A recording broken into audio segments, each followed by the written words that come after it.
یہاں سے بنی اسرائیل سے خطاب شروع ہو رہا ہے، تو قرآن مجید میں بنی اسرائیل سے بہت زیادہ خطاب ہے، تو اس کے لیے بنی اسرائیل کا پس منظر سمجھنا بہت ضروری ہے۔ اس سے بہت ساری قرآن کی آیتیں، جب تک آپ وہ نہیں سمجھیں گے تو آپ کو وہ قرآن کی آیتیں سمجھ میں نہیں آئیں گی۔ بنی اسرائیل سے قرآن کیوں خطاب کرتا ہے؟ دیکھیے، اسرائیل عبرانی زبان کا لفظ ہے، عبداللہ یعنی اللہ کا بندہ، یہ ترجمہ بنتا ہے اسرائیل کا۔ اللہ تعالیٰ نے حضرت ابراہیم علیہ السلام جن کا تقریباً 3500 سال پہلے آج سے جن کا زمانہ ہے رسول اللہ صلی اللہ علیہ وسلم میں، اور حضرت ابراہیم علیہ السلام کے زمانے میں جو مورخین ہیں وہ کہتے ہیں تقریباً 2000 سال کا فرق ہے۔ تو رسول اللہ صلی اللہ علیہ وسلم کی بعثت سے 2000 سال پہلے شام کی سرزمین میں، شام میں یہ خوب ذہن میں رکھیے کہ شام میں آج کا شام صرف نہیں ہے، بلکہ فلسطین بھی شام میں داخل تھا، اور بھی بہت سارے ایریاز جو اب شام سے چھین لیے گئے ہیں وہ سارے شام میں داخل تھے۔ اس کی مثال ایسے ہے جیسے ہندوستان میں جب نبی صلی اللہ علیہ وسلم کے دور میں ہند کا یا ہندوستان کا ذکر کیا جاتا تھا تو اس میں پاکستان، بنگلہ دیش، برما، یہ سارے کنٹریز، سری لنکا، یہ سب اس میں داخل ہوتے تھے۔ تو حدیث میں شام کے متعلق جو باتیں آئی ہیں تو اس دور کا شام ہے۔ تو ابراہیم علیہ السلام بت پرستوں میں پیدا ہوئے، آپ کے والد کا نام تھا آزر۔ اللہ نے آپ کو بہت زیادہ آزمایا، سورہ بقرہ ہی میں ہے وَإِذِ ابْتَلَىٰ إِبْرَاهِيمَ رَبُّهُ بِكَلِمَاتٍ۔ اس وقت کو یاد کرو جب ابراہیم کو ان کے رب نے چند باتوں میں آزمایا، وہ بہت سخت آزمائش والی باتیں تھیں۔ تو اللہ تعالیٰ نے وہ آزمانے میں یہ بھی ہے کہ بچے کو ذبح کرنے کے لیے لٹایا جا رہا ہے، یہ تو بچے کی ولادت کے بعد ہے، اس سے پہلے بھی آزمائشیں ہوئی ہیں، اپنی زوجہ کو ایسی زمین میں چھوڑ کر جا رہے ہیں اللہ کے حکم سے جہاں قحط سے ہلاک ہونے کا خطرہ ہے، اور جو ہے آپ کے والد وہ بتوں کو بیچا کرتے تھے مگر آپ توحید کا نعرہ لگا رہے ہیں، تو آپ یہاں آ جائیں نا سامنے۔ تو ابراہیم علیہ السلام کو جب بہت زیادہ اللہ نے آزمایا تو اللہ تعالیٰ نے آپ کو جو دنیا میں ایک نعمت دی، اس نعمت کا قرآن نے ذکر کیا ہے، سورہ بقرہ ہی میں انشاءاللہ وہ آیتیں آگے آئیں گی۔ قال انی جاعلک للناس اماما، اے ابراہیم میں آپ کو لوگوں کے لیے امام بنا رہا ہوں، اور امام بنانے کی صورت کیا ہوگی؟ آپ کی اولاد میں نبوت جاری ہوگی، آپ کو اولاد بھی ملے گی اور اس میں پیغمبر بھی آئیں گے۔ تو ابراہیم علیہ السلام کو جب اللہ نے نعمتیں دیں تو 2 بیٹے دیے اس میں، ایک کا نام تھا اسحاق اور ایک کا نام تھا اسماعیل۔ یاد رکھیں یہ لیکچر آپ نے بہت غور سے سننا ہے، اس کو ذہن میں بٹھانا ہے، کیونکہ پیغمبروں کا سلسلہ سارا اسی طرح آپ کے سمجھ میں آئے گا، اور بنی اسرائیل کا کیا تصور ہے، اور گریٹ اسرائیل جو آج یہودی جس کی بات کریں، یہ ساری چیزیں آپ کی سمجھ میں اس پس منظر میں جب آپ قرآن کی تلاوت کریں گے نا تو یہ سمجھ میں آئے گا آپ کے۔ تو ابراہیم علیہ السلام کے 2 بیٹے تھے، ایک کا نام اسحاق اور ایک کا نام اسماعیل۔ اسحاق حضرت سارہ علیہ السلام کی اولاد میں، اور اسماعیل حضرت ہاجرہ علیہ السلام کی اولاد میں۔ اسحاق علیہ السلام ابراہیم علیہ السلام کا جو اصل وطن تھا، فلسطین جسے آج کہا جاتا ہے، اس زمانے میں شام کی سرزمین کہا جاتا تھا، یہ ابراہیم علیہ السلام کا اصل وطن تھا۔ یہاں اسحاق علیہ السلام اور ان کی نسل چلی آگے، اور آپ حضرت ہاجرہ کو جو چھوڑ کر گئے، وہاں جو جسے مکہ کہا جاتا ہے، بیت اللہ کہا جاتا ہے، وہاں اللہ کا گھر بنایا آپ نے، تو وہاں حضرت اسماعیل علیہ السلام تھے۔ ادھر اسحاق علیہ السلام کی اولاد میں یعقوب علیہ السلام پیدا ہوئے، جن کی بشارت اللہ ابراہیم علیہ السلام کو دے چکے تھے، وَمِن وَرَاءِ اسحاق یعقوب، کہ ابراہیم آپ کی اولاد میں اسحاق پیدا ہوں گے اور اسحاق کے بعد یعقوب، یعنی پوتے کی خوشخبری بھی اللہ نے پہلے ہی دے دی تھی، اور دونوں کو پیغمبر بنانے کا اللہ نے پہلے بتا دیا تھا۔ یعقوب علیہ السلام جو تھے ان کا لقب ہے اسرائیل۔ آگے یعقوب علیہ السلام کے بہت زیادہ نسل پیدا ہوئی، جن میں 11 بیٹے آپ کے قرآن نے تذکرہ کیا ہے، اور جن میں 2 ایک ماں سے تھے اور باقی 9 دوسری والدہ سے تھے۔ یعقوب علیہ السلام کے 11 بیٹوں میں ایک کا نام یوسف، جو حضرت یوسف علیہ السلام مشہور نبی، ایک کا نام بنیامین، اور باقی 2 دوسری زوجہ تھے، ان میں سے ایک کا نام یہودا تھا۔ تو اب یعقوب علیہ السلام کے ان بیٹوں کی اولادیں آگے چلی ہیں۔ یہ کیسے ہوئی ہیں؟ فلسطین، یہ جو ارض شام ہے، یہاں پر قبلہ تھا، بیت المقدس تھا، تو یہاں ابراہیم علیہ السلام کے جو یعقوب علیہ السلام کے جو بیٹے تھے نا یوسف علیہ السلام، تو بھائیوں نے جیلسی میں یوسف علیہ السلام کو کنویں میں ڈال دیا، جو سورہ یوسف میں انشاءاللہ ہم پڑھیں گے۔ وہ ہوتے ہوتے کنویں سے بالآخر قافلہ آیا، ان کو اٹھا کے لے گیا، اور مصر اس وقت بڑا یعنی ایک ترقی یافتہ ملک سمجھا جاتا تھا، ایک مہذب، ایک تہذیب تھی، ایک بہت زبردست اسٹیٹ تھی مصر میں۔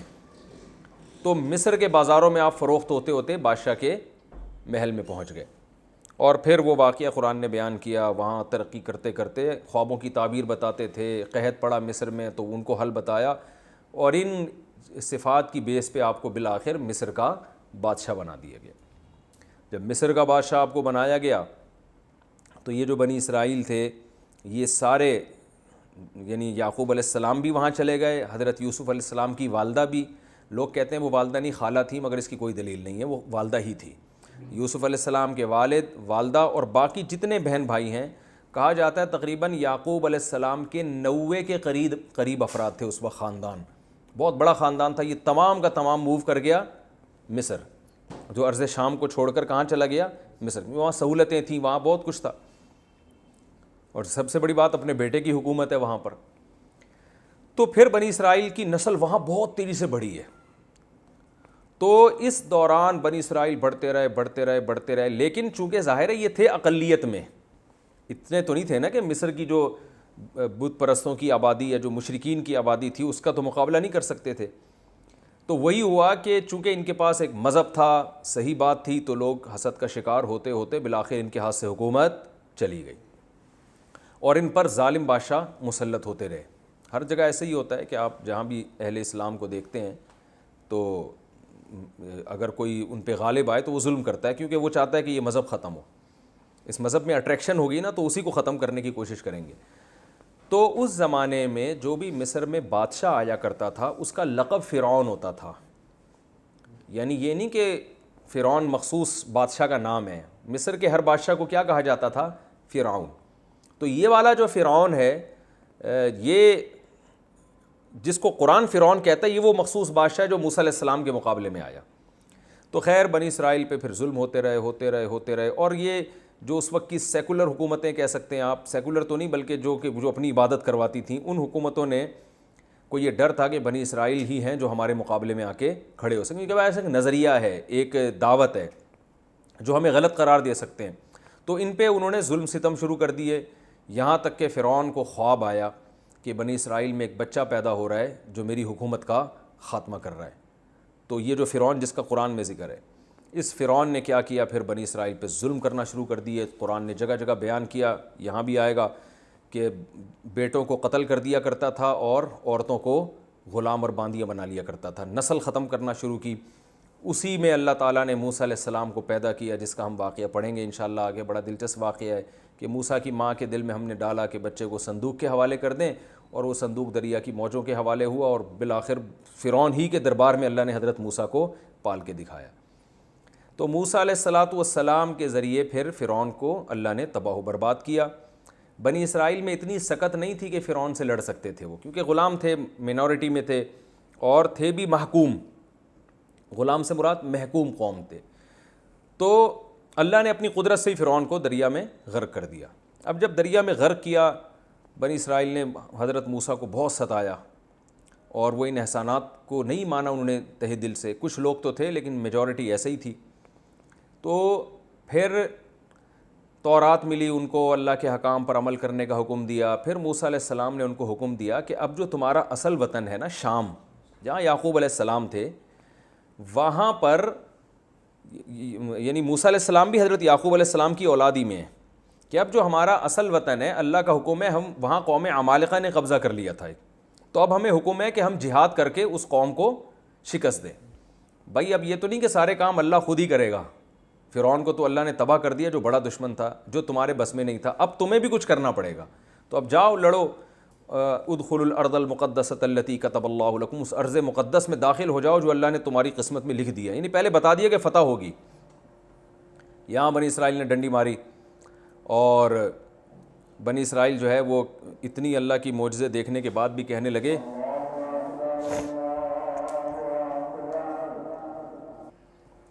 تو بنی اسرائیل کو جب موسیٰ علیہ السلام نے حکم دیا کہ اس سرزمین میں داخل ہو جاؤ جو اللہ نے تمہارے لیے تمہاری قسمت میں لکھ دی ہے، تو وہ آئیں بائیں شائیں کرنے لگے، وہ تو بڑے طاقتور لوگ ہیں، ہم نہیں جا سکتے ایسے، تو بہت موسیٰ علیہ السلام کو غضب آیا، اور موسیٰ علیہ السلام نے اللہ سے کہا کہ اللہ اب میری اس قوم سے علیحدگی کروا دے۔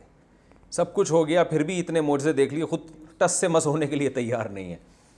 تو اللہ تعالیٰ نے فرمایا فَإِنَّهَا مُحَرَّمَةٌ عَلَيْهِمْ 40 سنہ، 40 سال تک اسی وادی میدان میں یہ گھومتے رہیں گے، انہیں شہر نصیب نہیں ہوگا، جس کو وادی تیہ کہا جاتا ہے۔ تیہ کہتے ہیں حیرانگی کو، تو یعنی حیرانگی والا میدان۔ تو حضرت موسیٰ اور ہارون علیہ السلام بھی اسی میدان میں ان کے ساتھ رہے، پھر وہیں من و سلوہ کے واقعات آئیں گے، اترتے رہے، پھر بھی اللہ نے ان کو بہت ایسا نہیں رکھا جیسے جیل میں قیدیوں کو رکھا جاتا ہے، بلکہ 40 سال اسی میدان میں کھانا پینا بھی ملتا رہا، بادل بھی سایہ کرتا رہا ان کے اوپر۔ تو لیکن بہرحال یہ ہوا یہ کہ ان لوگوں نے نافرمانی کی، تو اللہ نے 40 سال سزا دی ان کو، اور 40 سال میدان میں گھومتے رہے، اور موسیٰ علیہ السلام اور حضرت ہارون علیہ السلام کی اسی دوران ان کی وفات ہو گئی۔ پھر اس کے بعد اللہ نے نئے نبی بھیجے، تو نئے نبی کی قیادت میں پھر انہوں نے جہاد کیا، اور اللہ تعالیٰ نے اس میں ان کو فتح عطا فرمائی۔ آگے ہوا یہ کہ بنی اسرائیل کے جو لڑائی میں داؤد بھی تھے، جنہوں نے دشمن کے جو کمانڈر ہے نا جالوت، اس کو قتل کیا۔ بنی اسرائیل نے کمانڈ میں لڑائی لڑی، بنی اسرائیل کے کمانڈر کا نام تھا طالوت، اور جو دشمن تھا اس کے کمانڈر کا نام تھا جالوت۔ یہ واقعہ چونکہ قرآن میں تفصیل سے آئے گا، لہذا میں ابھی صرف پس منظر بیان کر رہا ہوں نا، تو ڈیٹیل ہم وہی پڑھیں گے جہاں یہ واقعہ آئے گا۔ تو بنی اسرائیل میں ایک داؤد بھی تھے، حضرت داؤد، جو ظاہر ہے یعقوب علیہ السلام کی اولاد میں تھے۔ تو حضرت داؤد علیہ السلام نے اس وقت ان کو نبوت نہیں ملی تھی، بڑی بہادری سے لڑے وہ، اور وہ جنگ بہت مشکل تھی، تو بہت سے لوگ اس میں فرار ہو گئے تھے، میدان چھوڑ کے بھاگ گئے تھے، تو چند لوگ تھے جو ڈٹے رہے، ان میں داؤد علیہ السلام بھی تھے، اور انہوں نے بہت زیادہ بہادری کی، اور دشمن کے جو کمانڈر تھا نا بہت سخت جان جالوت، اس کو قتل کیا۔ تو اللہ فرماتے ہیں اللہ نے اس بیس پر داؤد علیہ السلام کو جنگ کا کمانڈر بھی بنا دیا، علم بھی دیا، اور نبوت بھی دی، اور حکمت بھی دی۔ تو داؤد علیہ السلام پھر بنی اسرائیل کے ان پیغمبر کے جانے کے بعد داؤد علیہ السلام لیڈر بن گئے، اور داؤد علیہ السلام نے پھر بہت عبادت گزار تھے، قرآن نے ان کی عبادتوں کا ذکر کیا، ان کی آواز بہت خوبصورت تھی، قرآن کہہ رہا ہے فصل الخطاب، بہت سارے معجزے دیے اللہ نے ان کو۔ فصل الخطاب کا مطلب تقریر، بہت خوبصورت خطاب، بہت زبردست کیا کرتے تھے، آواز اتنی خوبصورت، تلاوت کرتے پرندے آ کے ٹھہر جایا کرتے تھے، اور جب وہ اللہ کا ذکر کرتے تو پہاڑ بھی ان کے ساتھ سے بھی لا الہ الا اللہ کی آوازیں آنا شروع ہو جاتی تھی۔ بڑے معجزے تھے، رات کو عبادت گزار تھے، دن میں روزہ بھی رکھتے، جہاد بھی کرتے۔ تو داؤد علیہ السلام کے ذریعے اللہ تعالیٰ نے جو ہے نا بنی اسرائیل کی دنیا میں بہت بڑے خطے پر اللہ نے حکومت قائم کر دی ان کی۔ تبھی آج اس حکومت کو یاد کر کر کے یہودی جو ہے نا وہ روتے ہیں کہ ہم تو ایسے تھے، ہم تو ایسے تھے، ہم تو یوں تھے۔ بہت بڑے خطے پر اللہ نے بنی اسرائیل کی حکومت قائم کر دی۔ داؤد علیہ السلام، اچھا وہ ایسے مجاہد تھے کہ ان کے ہاتھ میں لوہے کو بھی نرم کر دی اللہ تعالیٰ نے۔ ڈیوڈ کہتے ہیں نا انگریز داؤد علیہ السلام کو، آج کل انہوں نے نام چینج کیا ہوا ڈیوڈ کہتے ہیں۔ اللہ نے فرمایا ہم نے داؤد علیہ السلام، اچھا داؤد علیہ السلام اس زمانے میں 4 کی بیویاں کا نہیں تھا، جتنی بھی چاہے زوجات رکھ سکتے تھے۔ داؤد علیہ السلام کی بہت ساری زوجات تھیں۔ تو داؤد علیہ السلام کے جو وارث بنے وہ ان کے بیٹے حضرت سلیمان علیہ السلام، قرآن نے ان کی بھی تعریف کی۔ اور داؤد اور سلیمان علیہ السلام کی خاصیت کہ اللہ نے ان میں قوت فیصلہ، یعنی جو جج کا کام ہوتا ہے نا کہ یہ پہچاننا کہ کون صحیح ہے کون غلط ہے، قضا کے شعبہ یہ بہت احسن طریقے سے سر انجام دیتے تھے۔ تو سلیمان علیہ السلام کو اللہ نے داؤد علیہ السلام سے بھی زیادہ بڑی حکومت دی، اور سلیمان علیہ السلام نے ایک دن اللہ سے دعا مانگی، ایسی حکومت چاہیے لا ینبغی لأحد من بعدی، میرے بعد قیامت تک کسی کو نہ ملے ایسی۔ نیت اچھی تھی، قربانیاں تھیں، اللہ نے آپ کو ایسی حکومت دے دی کہ ہواؤں کو مسخر کر دیا۔ یہ جو آج احرام مصر ہمیں ملتے ہیں نا، مصر میں 4000 سال پرانی عمارتیں، یہ دنیا کے عجوبہ کیوں ہیں؟ اس لیے کہ لوگ کہتے ہیں کہ سائنسدان حیران ہیں ماہرین کہ یہ اتنی بڑی بڑی دیواریں بغیر جوڑ کی اتنے اوپر پہاڑوں پہ رکھی کس طرح ہیں، یہ کون سی کرینیں تھیں جنہوں نے ان کرینوں نے جا کے رکھا ہے؟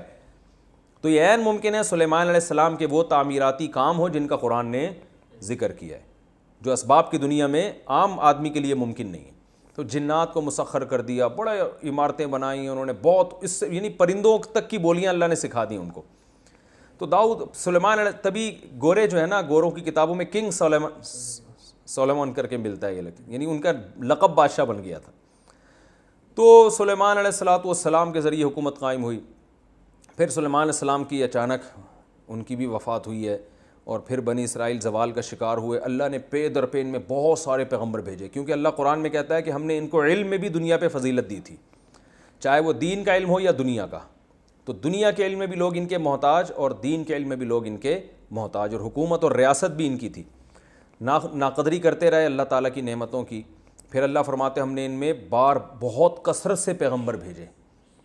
اور بالآخر جو آل عمران تھے، حضرت عمران بھی بنی اسرائیل کے ایک بزرگ گزرے ہیں، ان کی اولاد میں اللہ نے پیغمبر بھیجے، اور انہوں نے منت مانی ان کی زوجہ نے کہ اللہ میرے پیٹ میں جو بچہ ہے اگر بچہ پیدا ہوا تو میں مسجد اقصیٰ کی خدمت کے لیے وقف کر دوں گی. تو وہ بیٹے کے بجائے بیٹی پیدا ہوگی، حضرت مریم.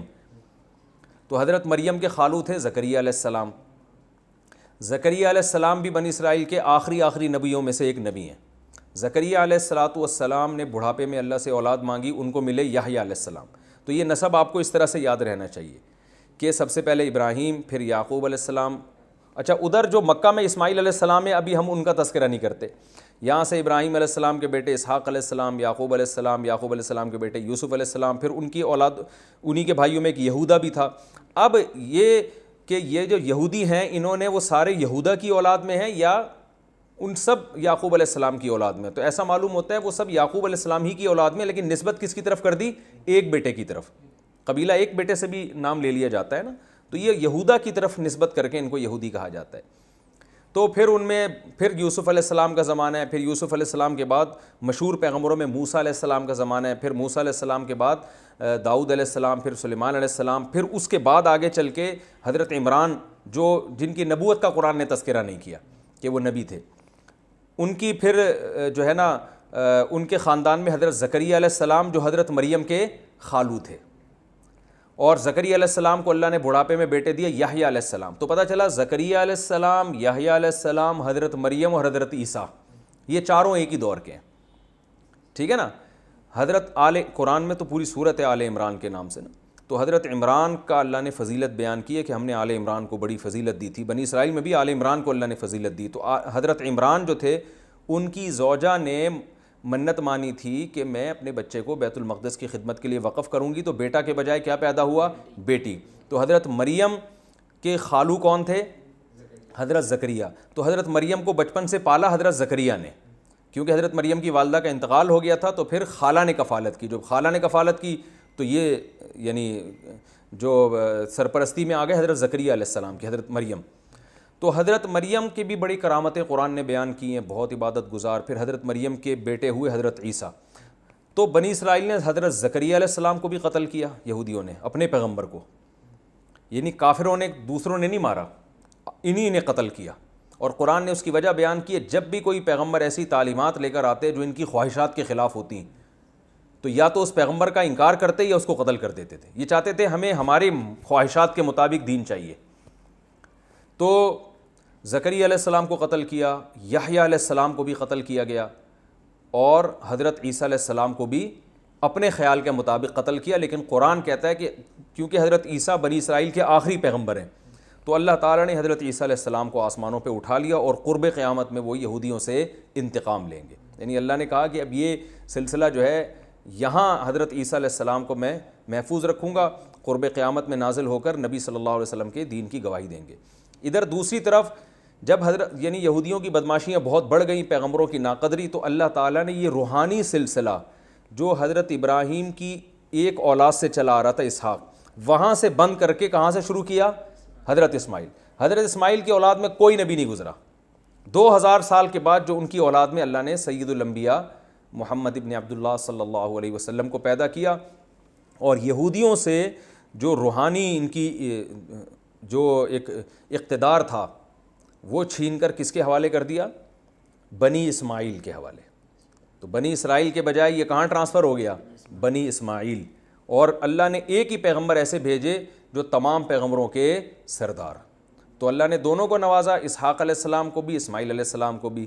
اسحاق علیہ السلام کو کوانٹٹی کے اعتبار سے نوازا گیا کہ ان کی اولاد میں زیادہ پیغمبر پیدا ہوئے، اور اسماعیل علیہ السلام کو کوالٹی کے اعتبار سے نوازا گیا کہ ایک ہی پیغمبر ہے مگر وہ تمام پیغمبروں کے سردار ہیں۔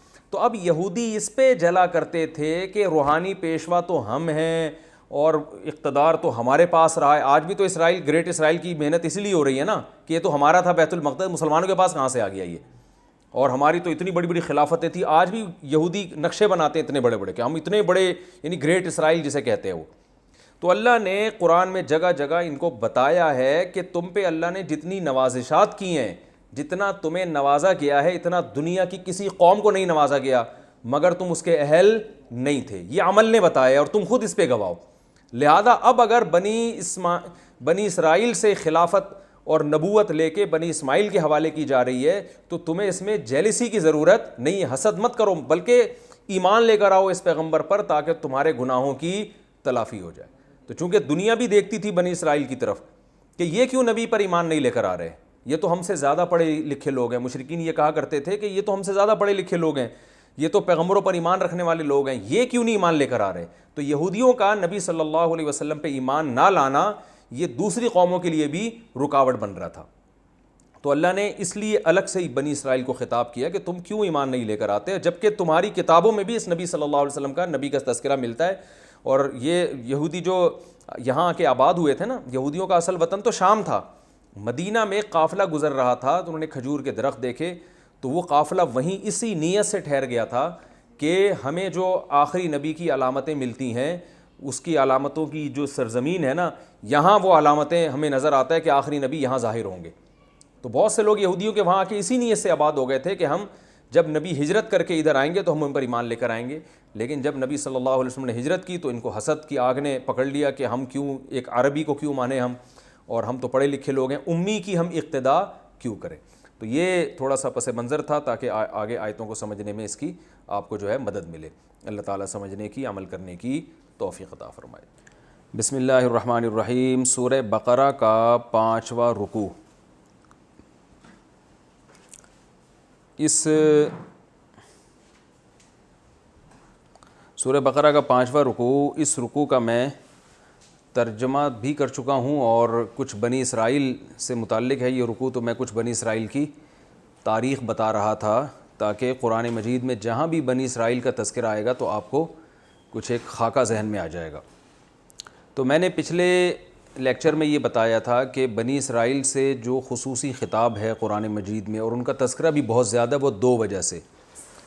ایک وجہ کہ ان کو کتاب دی گئی، انہوں نے اپنے پیغمبروں کی بات نہ مانی، کتاب پر عمل نہیں کیا، تو اللہ تعالیٰ نے ان سے روحانی اقتدار چھین کر بنی اسماعیل کے ہاتھ میں دے دیا۔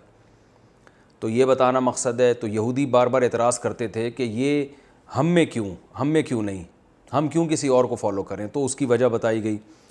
دوسری یہ بھی اس لیے بھی بار بار خطاب کیا گیا ہے بنی اسرائیل سے کہ بنی اسرائیل رسول اللہ صلی اللہ علیہ وسلم کو جتنی اچھی طرح جانتے تھے کہ آپ سچے نبی ہیں، کوئی اور اتنی اچھی طرح نہیں جان سکتا تھا، اس لیے کہ وہ اہل کتاب تھے، اور اہل کتاب کو معلوم تھا کہ ایک آخری پیغمبر آنے والا ہے جن کا نام احمد ہوگا، محمد ہوگا، ان کے والد کا یہ نام ہوگا، فلاں جگہ پیدا ہوں گے، اور کہاں سے ہجرت کر کے کہاں آئیں گے۔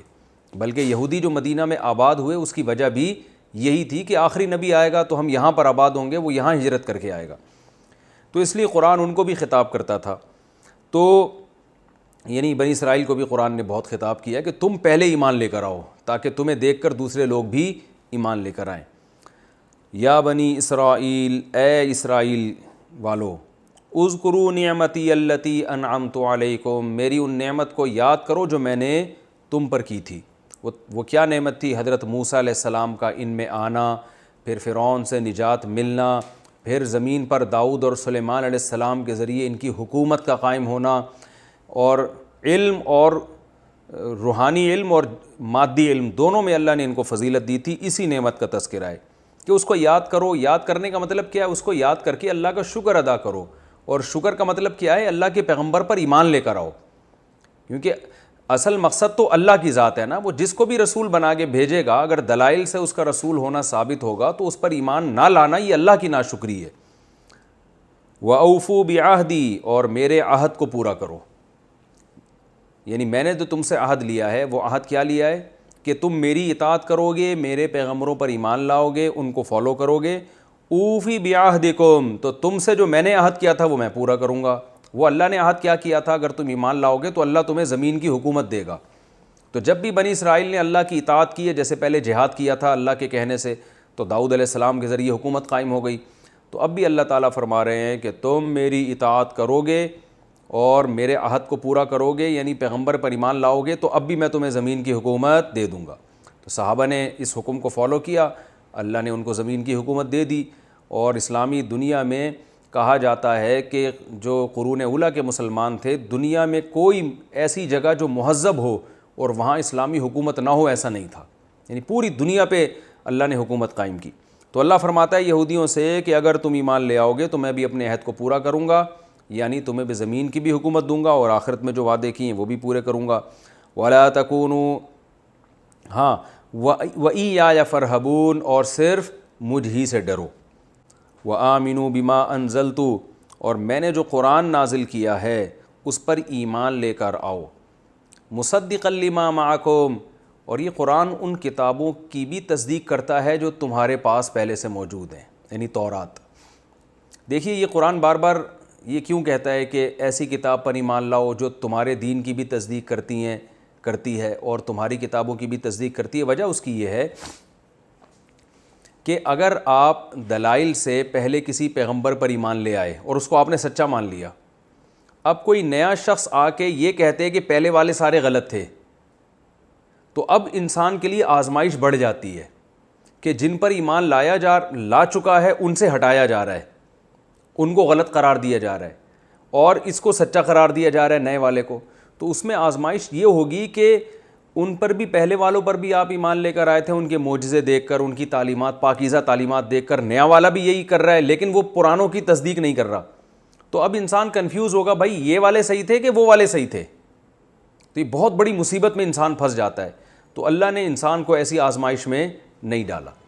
اللہ نے کیا کہا کہ جب بھی کوئی پیغمبر نیا آئے گا وہ کوئی نئی چیز نہیں لے کر آئے گا، ٹھیک ہے مسائل میں تو تبدیلی ہوگی، زمانے کے لحاظ سے نمازوں میں کمی ہو گئی یا اضافہ ہو گیا، وہ تو مسائل کے لحاظ سے وہ تبدیلی تو ہر دور میں بھی ہو سکتی ہے، جو مسائل ایسے ہیں جو شریعت نے زمانے پر موقوف کی ہیں جن کو، لیکن بیسک تعلیمات وہ سب کی ایک جیسی ہوں گی اور ہر پیغمبر پچھلے پیغمبر کی تصدیق کرے گا کہ وہ بھی صحیح تھے۔ تو اس سے انسان کے لیے آزمائش کیا ہو جاتی ہے؟ کم۔ تو اللہ نے فرمایا کہ محمد صلی اللہ علیہ وسلم پر ایمان لاؤ اور اس کتاب پر جو ان پہ نازل ہوئی ہے یہ پرانے پیغمبروں کی بھی تصدیق کرتی ہے، تمہارے موسیٰ علیہ السلام کو بھی صحیح قرار دیتی ہے، عیسیٰ علیہ السلام کو بھی، تورات کو بھی، انجیل کو بھی، یہ کتابیں بھی برحق تھیں۔ تو تمہیں آزمائش میں نہیں ڈالا جا رہا بلکہ اسی دین کو فالو کرنے کا حکم دیا جا رہا ہے جو ہمیشہ سے چلا آ رہا ہے۔ وَلَا تَكُونُوا أَوَّلَ كَافِرٍ بِهِ، اور اس کے پہلے کافر نہ بنو۔ پہلے کافر کا کیا مطلب ہے؟ کہ تم اگر انکار کرو گے تو تمہیں دیکھ کر دوسرے بھی انکار کریں گے، تو تم انکار کرنے والوں میں پہلے نمبر پہ آ جاؤ گے۔ تو جو برائی میں پہل کرتا ہے وہ زیادہ بڑا ذمہ دار ہوتا ہے۔ تو اس لیے جرم میں ہم کہتے ہیں نیکی میں تو پہل کرو، اول آنے کی کوشش کرو، برائی میں اول آنے کی کوشش مت کرو، یہ کیونکہ دوسرے اگر کفر کریں گے ان کو گناہ کم ملے گا، تم اگر کفر کرو گے تو تمہیں گناہ زیادہ ملے گا، کیونکہ تم اول کافر کہلاؤ گے پھر، کیونکہ تمہیں دیکھ کے لوگ بھی کافر بنیں گے، وہ دوسرے درجے میں ہوں گے۔ تو اس لیے فرمایا وَلَا تَكُونُوا أَوَّلَ كَافِرٍ بِهِ، تم اس کے پہلے انکار کرنے والے مت بنو۔ وَلَا تَشْتَرُوا بِآيَاتِي ثَمَنًا قَلِيلًا، کیونکہ حق کا انکار جب بھی کوئی مذہبی لوگ کرتے ہیں تو اس کے پیچھے دو چیزیں ہوتی ہیں، یا تو پیسوں کی لالچ یا جاہ کی لالچ، بڑا بننے کا شوق۔ آپ اگر حق بیان کر دیں، بعض دفعہ آپ کے اپنے لوگ کٹ جاتے ہیں آپ سے، یا بعض دفعہ ہدیے نذرانے آنا بند ہو جاتے ہیں۔ تو یہودیوں میں یہ دو برائیاں تھیں، ان کے علماء میں، سب میں نہیں تھیں، کچھ ایمان بھی لے کر آئے، لیکن زیادہ تر یہی کیا کرتے تھے کہ وہ جو ہے چند ٹکوں کے لوگوں سے بھی ہدیے نذرانے لینے ہوتے ہیں نا۔ آج بہت سے لوگوں کے پاس ایسا مجمع ہے جنہوں جھوٹ بول بول کے لوگوں نے اپنے ساتھ میں لایا ہے، اگر اس مجمع کے سامنے وہ آج سچ بولنا شروع کر دیں، آج بتانا شروع کر دیں، توحید بیان کرنا شروع کر دیں، تو وہ مجمع ان سے ہٹ جائے گا۔ مثلا ہمارے یہاں ایک بہت بڑا طبقہ ایسا ہے اگر آج وہ مجمع میں یہ بیان کر دے کہ نبی صلی اللہ علیہ وسلم مشکل کشا نہیں تھے، حاجت روا نہیں تھے، عالم الغیب نہیں تھے، تو وہیں مجمع میں ان کو جوتیاں پڑنا شروع ہو جائیں گی، کیونکہ ان کی دکان چلی ہی ان نعروں کے ذریعے، اور وہ سارے ہدیے نذرانے ان کے اسی وقت بند ہو جائیں گے۔ تو یہ پہلے بھی یہ ہوا کرتا تھا۔ تو اللہ نے فرمایا میری آیات کو چند ٹکوں کے بدلے میں مت بیچو۔ اشترا خریدنے کے معنی میں آتا ہے، لیکن بیچنے کا معنی میں بھی آتا ہے۔ تو میری آیات کو چند ٹکوں کے بدلے میں مت فروخت کرو۔ تو اللہ کی آیات کو بیچنے کا مطلب یہاں پر جو تورات اور انجیل ہے، یعنی یہاں تو تورات مراد ہے کیونکہ یہودی انجیل نہیں مانتے تھے، تو اس میں تحریف مت کرو، اس کے حکم کو توڑ موڑ کے لوگوں کے سامنے پیش مت کرو، یہ مطلب ہے۔ اور یہ مطلب ہم اپنی طرف سے نہیں بیان کر رہے، خود قرآن میں ہی دوسرے مقام پر آتا ہے، یحرفون الکلم عن مواضعہ۔ یہودی یہ کیا کرتے تھے، آیت کا ایک مفہوم ہے اسے ہٹا کے اس سے اپنی مطلب کے مفہوم میں ڈھال لیا کرتے تھے۔ آج بھی بہت سے ہمارے متجدد قسم کے پروفیسر ہیں، آیت کا ایک مطلب ہوتا ہے، اس کا ایک سیاق و سباق سے صاف پتہ چل رہا ہوتا ہے یہ مفہوم ہے، لیکن وہ کیا کرتے ہیں، اس آیت میں گھما پھرا کے ایسی تعویل کر دیتے ہیں کہ وہ آپ کے مطلب کے مطابق ہو جاتی ہے۔ یہ تحریف آج قرآن میں بھی ہوتی ہے، اور پہلے تورات و انجیل میں بہت کثرت سے ہوا کرتی تھی۔ اور ہمارے ایک مشہور پروفیسر صاحب ہیں، وہ یہ تحریفیں انہوں نے ٹھیکہ لیا ہوا ہے اس تحریف کا، جو وہ مستقل یہی تحریفیں کر رہے ہوتے ہیں قرآن میں، ترجمے بعض دفعہ غلط کر رہے ہوتے ہیں اور لوگوں کو تو ترجمہ بھی نہیں پتہ چلتا۔ تو وَلَا تَشْتَرُوا بِآيَاتِي ثَمَنًا قَلِيلًا، اور میری آیات کو چند ٹکوں کے بدلے میں مت بیچو۔ اس سے یہ مراد نہیں ہے کہ قرآن پڑھا کر اجرت لینا حرام ہے۔ آج بعض لوگ کیا کرتے ہیں، فقہا سے تو قرآن سمجھتے نہیں ہیں نا، اپنے طریقے سے، جس کو پشتو میں کہتے ہیں اخپل طریقے سے سمجھتے ہیں وہ، تو وہ کیا کرتے ہیں، وہ کہتے ہیں امام کے لیے تنخواہ لینا جائز نہیں ہے کیونکہ وہ قرآن پڑھا کر نماز میں قرآن پڑھا کے پیسے لے رہا ہے۔ یہ ایسے ہمیں واسطے پڑے ہیں ایسے فرقوں سے۔ میں اس درس میں زیادہ نام نہیں لوں گا مختلف فرقوں کے، تاکہ ہمارے ایک درس بالکل ایک نیوٹرل رہے، ہمیں کسی سے کوئی لینا دینا نہیں ہے۔ لیکن اس طرح کے لوگ ہیں، امام کے لیے تنخواہ لینا حرام ہے، یا قاری جو بچوں کو پڑھا رہا ہے اس کے لیے فیس لینا حرام ہے، اور قرآن کی یہ آیت فٹ کر دیتے ہیں کہ وَلَا تَشْتَرُوا بِآيَاتِي ثَمَنًا قَلِيلًا، میری آیات کو چند ٹکوں کے بدلے میں نہ بیچو۔ کہہ رہے ہیں اللہ نے تو کہہ رہے ہیں چند ٹکوں کے بدلے میں نہیں، یہ تو پورے ہزاروں روپے فیسز لے رہے ہیں۔ تو یہ بھی آیت میں تحریف ہے۔ جو لوگ اس طرح کی بات کیا کریں نا کہ میری آیات کو مت بیچو، ان سے بولے یہ قرآن آپ نے خریدا کہاں سے ہے؟ جس دکان سے آپ نے خریدا ہے پیسے دے کے، تو اس دکان کو پہلے اس دکان والے کو یہ آیت سنانی چاہیے تھی کہ اللہ فرما رہے میری آیات کو چند ٹکوں کے بدلے میں نہ بیچو، تم تو پورا آیت نہیں پورا قرآن بیچ رہے ہو۔ تو ظاہر ہے ہر آیت کا ایک مفہوم ہوتا ہے، یہاں بیچنے سے مراد کیا ہے؟ تحریف کرنا۔ یہ بھی اللہ کی آیات پہ سودے بازی ہو گئی نا، یہ مراد نہیں ہے قرآن چھاپ کے فروخت کرنا، یہ بالکل جائز ہے۔ یا یہ قاری کوئی پڑھا کر فیس لے لیتا ہے بیچارہ، اس کو گھر چلانا ہے اپنا، تو یہ بیچنے میں داخل نہیں ہے، اس سے مراد ہے تحریف نہ کرو۔ دوسری بات یہ کہ بعض لوگ ہم نے یہ بھی دیکھے ہیں جو کیا کرتے ہیں کہ تراویح پڑھانے کی اجرت لے رہے ہوتے ہیں، جو سب کے نزدیک ناجائز ہے، اور ان سے جب یہ کہا جاتا ہے، اگرچہ یہ آیت کا اس سے تعلق نہیں ہے، لیکن ویسے تراویح پڑھانے کی اجرت لینا اس پر علماء کا اتفاق ہے کہ جائز نہیں ہے۔ اب اس کے دلائل کیا ہیں یہ ایک الگ ٹاپک ہے۔ تو وہ کیا کرتے ہیں کہ تھوڑے پیسے لینا جائز نہیں، زیادہ پیسے لینا جائز ہے۔ وہ یہ آیت پڑھ لیتے ہیں کہ اللہ کی آیات کو تھوڑے سے پیسوں میں مت بیچو۔ کیا مطلب؟ وہ کہتے ہیں زیادہ پیسے دے سکتے ہو، تو یہ بھی آیت میں کیا ہے؟ تحریف ہے۔ اصل میں اس کو کہتے ہیں قید اتفاقی، یہ ٹرم یاد رکھیں کہ بعض چیزیں ایسی ہیں کہ وہ زیادہ بھی ہوں تو تھوڑی ہی ہیں وہ، تو تحریف قرآن کے بدلے میں اگر آپ کھربوں روپے بھی کسی سے لیتے ہو تو وہ بھی چند ٹکے ہیں۔ یعنی قرآن چند ٹکوں کا مطلب یہ نہیں کہ چند ہی ہوں، زیادہ لے سکتے ہو، نہ، زیادہ بھی نہیں لے سکتے اور تھوڑے بھی نہیں۔ تو اللہ نے جو بھی قرآن کا عوض لیا جائے گا، قرآن میں تحریف کے بدلے میں جو رقم بھی لی جائے گی، اس کو تھوڑا ہی قرار دیا ہے، اس لیے کہ آپ اگر حق بیانی کرتے، یہودی اگر تورات صحیح طرح سے لوگوں کے سامنے پیش کرتے، تو آخرت میں انہیں جو اجر ملتا وہ اتنا زیادہ ہوتا کہ دنیا کے کھربوں روپے بھی اس کے مقابلے میں ثمناً قلیلہ ہیں، چند ٹکے ہیں۔ سمجھ رہے ہیں؟ تو یہ قرآن کی ایک ٹرم ہے۔ قرآن ایسے موقع پہ یہ لفظ، جیسے ہم کہتے ہیں یار تو بک گیا ہے چند ٹکوں کے بدلے میں، کیا مطلب؟ تو نہ بکتا تو کتنا نوازا جاتا، تو تھوڑے سے ٹکوں میں بک گیا، حالانکہ وہ تھوڑے سے میں ہوتا تو بکتا کیوں ہو؟ تھوڑے سے پیسوں میں تھوڑی کوئی بکتا ہے، ہمیشہ زیادہ پیسوں میں لوگ بکتے ہیں۔ تو یہاں بھی مطلب یہ ہے کہ آخرت کے مقابلے میں یہ کیا ہے؟ ثمناً قلیلہ، چاہے پوری دنیا ہی کوئی لے لے۔ تو اللہ نے فرمایا کہ اللہ کی آیات کو چند ٹکوں کے بدلے میں مت بیچو، وَإِيَّايَ فَاتَّقُونَ، اور صرف مجھ سے ڈرو، وَلَا تَلْبِسُوا الْحَقَّ بِالْبَاطِلِ وَتَكْتُمُوا الْحَقَّ وَأَنْتُمْ تَعْلَمُونَ، اور حق کو باطل کے ساتھ ملتبس مت کرو۔ ملتبس تھوڑا گاڑا لفظ ہے، خلط ملط مت کرو، مرج مت کرو۔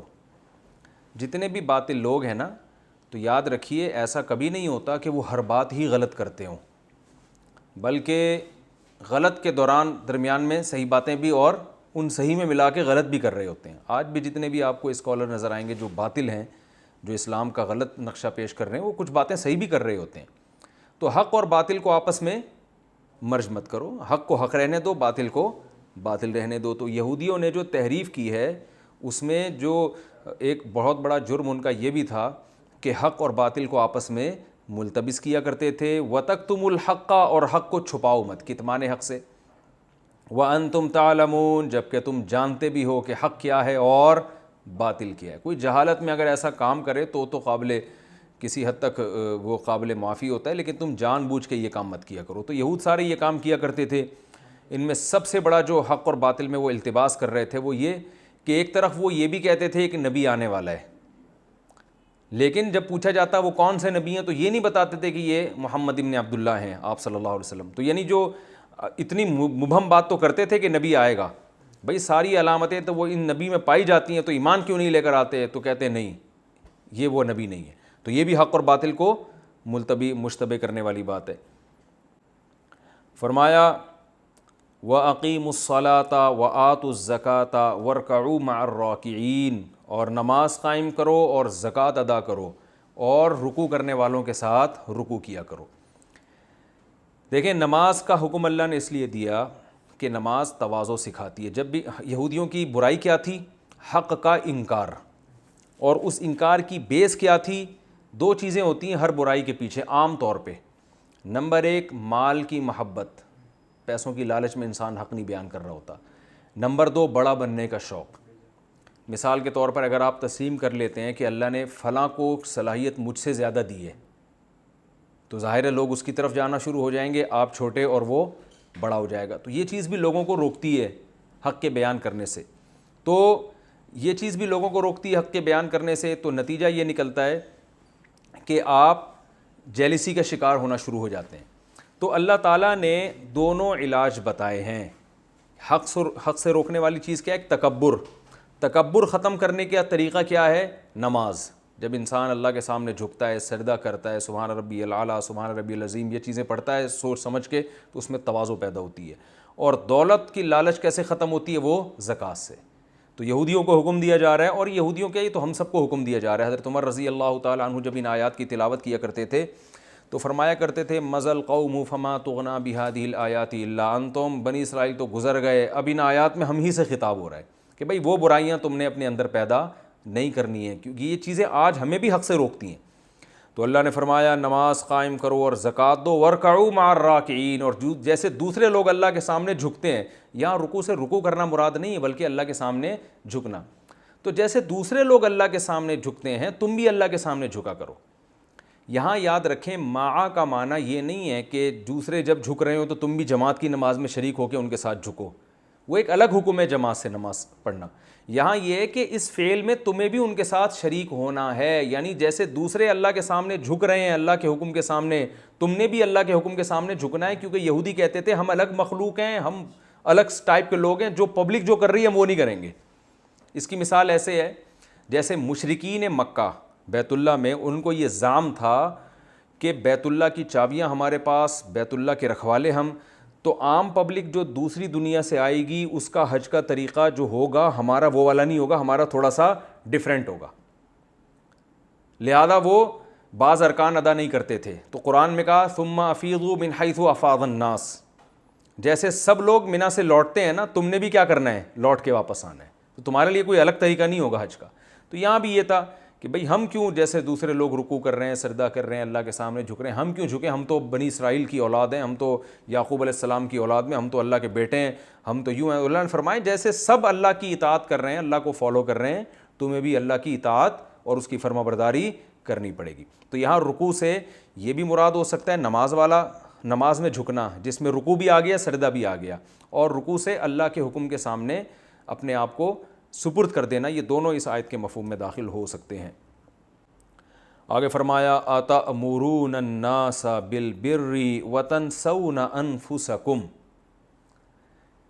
بنی اسرائیل کو چونکہ روحانی اقتدار حاصل تھا, اور جو روحانی پیشوا ہوتے ہیں وہ لوگوں کو اچھی باتوں کا حکم دیتے ہیں. جیسے آج کل موٹیویشنل اسپیکر ہیں نا, لوگوں کو بڑا اچھا گائیڈ کر رہے ہوتے ہیں, تو اچھا کر رہے ہوتے ہیں نہیں کر رہے وہ ایک الگ کہانی ہے, لیکن بہرحال اپنی لحاظ سے وہ اچھا ہی کر رہے ہوتے ہیں. تو اللہ نے فرمایا کہ تمہیں جو عزت ملی ہے وہ اس لیے ملی ہے کہ تم لوگوں کو برائی سے روکتے ہو, تمہارے پاس گائیڈنس ہے. لیکن خرابی کیا ہے کہ برائی سے روکنے کی وجہ سے جو عزت ملنی چاہیے تھی وہ تو تم نے کیش کرا لی ہے, خود برائی سے بچنے کا تمہارے اندر جذبہ نہیں ہے. علماء نے نا باقاعدہ اس پہ کتابیں لکھی ہیں, یہود کی 40 بیماریاں, کہ یہود میں کون کون سے 40 برائیاں تھیں جن کی وجہ سے اللہ نے ان کو پس کر دیا, اور آج وہ 40 کی 40 برائیاں مسلمانوں میں بھی پائی جاتی ہیں. ان میں چونکہ بڑے پیمانے پر پائی جاتی تھیں اجتماعی سطح پہ, لہذا پوری قوم تباہ ہو گئی. ہم میں ظاہر ہے پوری قوم میں نہیں ہے, لیکن بہت کثیر تعداد میں یہ بیماریاں پائی جاتی ہیں ہمارے اندر بھی.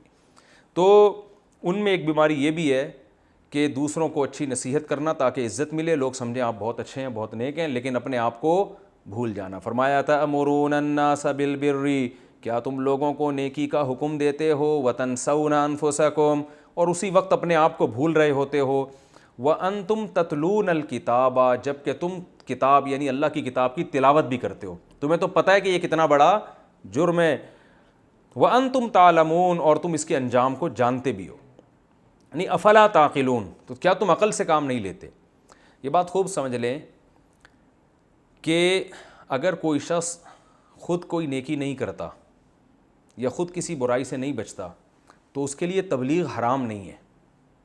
اگر آپ میں کوئی برائی ہے, آپ اللہ نہ کرے نشہ کرتے ہیں, تو شریعت آپ کو پوری اجازت دیتی ہے کہ آپ لوگوں کو یہ تبلیغ کریں کہ وہ نشہ نہ کریں.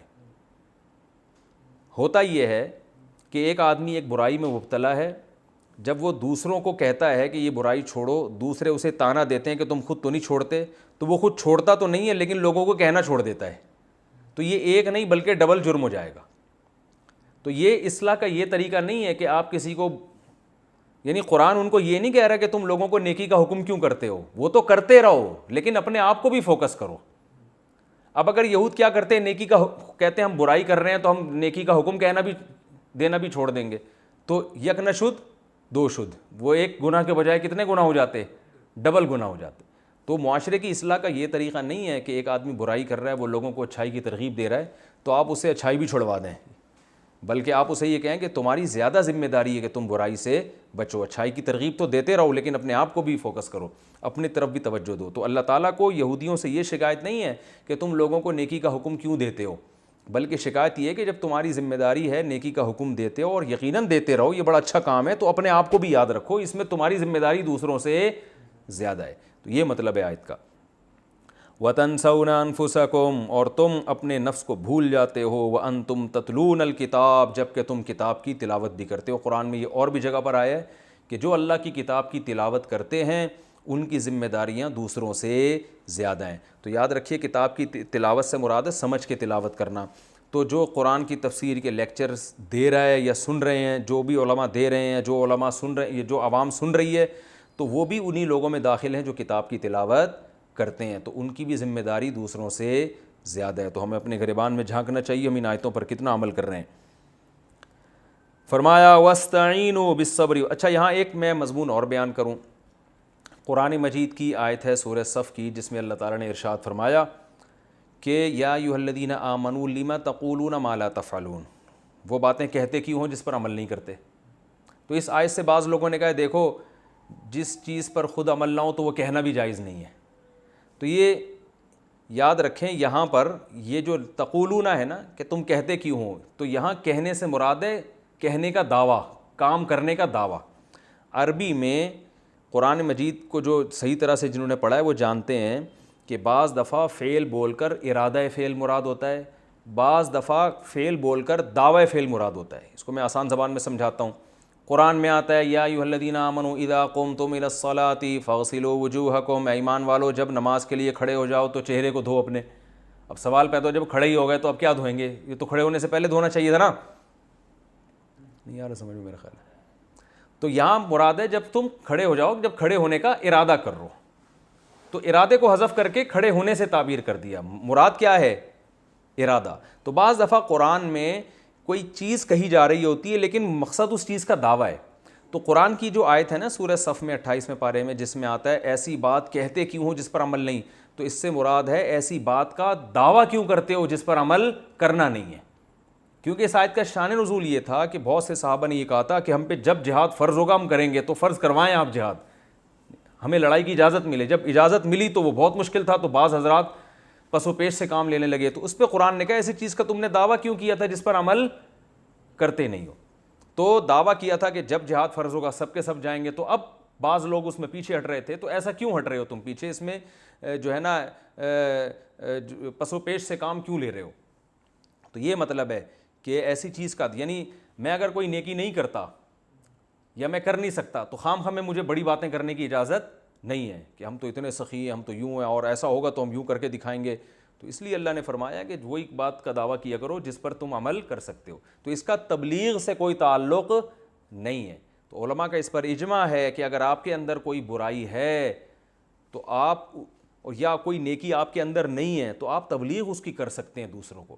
بلکہ علماء نے تو یہاں تک لکھا ہے کہ اپنے اندر سے اگر کوئی برائی چھڑوانا چاہتے ہیں تو اس کے خلاف بولنا شروع کر دیں، تو یہ بھی ایک نسخہ ہے کہ آپ سے وہ برائی چھوٹ جائے گی۔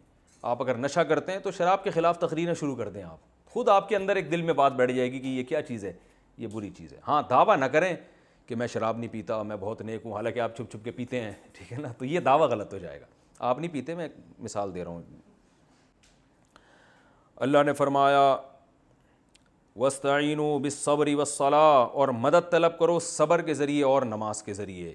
وَإِنَّهَا لَكَبِيرَةٌ إِلَّا عَلَى الْخَاشِعِينَ، صبر کا معنی ہے روکنا۔ میں اس کی پہلے بھی تشریح کر چکا ہوں، مجھے یاد نہیں پوری طریقے سے، میں دوبارہ کسی موقع پہ ڈیٹیل میں اس کو بیان کروں گا کہ صبر کا لغوی معنی کیا ہے، روکنا۔ مسبورہ اس مرغی کو کہا جاتا تھا جسے نشانہ باندھنے کے لیے، نشانہ سیکھنے کے لیے باندھ دیا جاتا تھا، روک دیا جاتا تھا اس کو، تو نبی نے منع کیا صلی اللہ علیہ وسلم نے کہ مرغیوں پہ اس طرح نشانے بازی مت سیکھو۔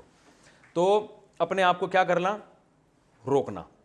تو یعنی انسان خواہشات کے پیچھے چلتا ہے، تو اللہ یہودیوں کو حکم دے رہے ہیں کہ خواہشات کی پیروی مت کرو، خواہشات کے خلاف چلنے میں جہاد کرو اور اپنے نفس کو روکو۔ تمہارا دل نہیں چاہتا ایمان لانے کا اور اپنی خواہشات کو قربان کرنے کا، کیونکہ جب اسلام لاؤ گے بہت سی چیزیں تم پہ حرام ہو جائیں گی، جو کہ موسیٰ علیہ السلام بھی کر چکے لیکن تم مانتے نہیں ہو ان کو، تو بہت سی خواہشات تم سے چھوٹ جائیں گی۔ تو اس میں مدد کس سے طلب کرو، صبر کے، یعنی اپنے اندر یہ کوالٹی پیدا کرو۔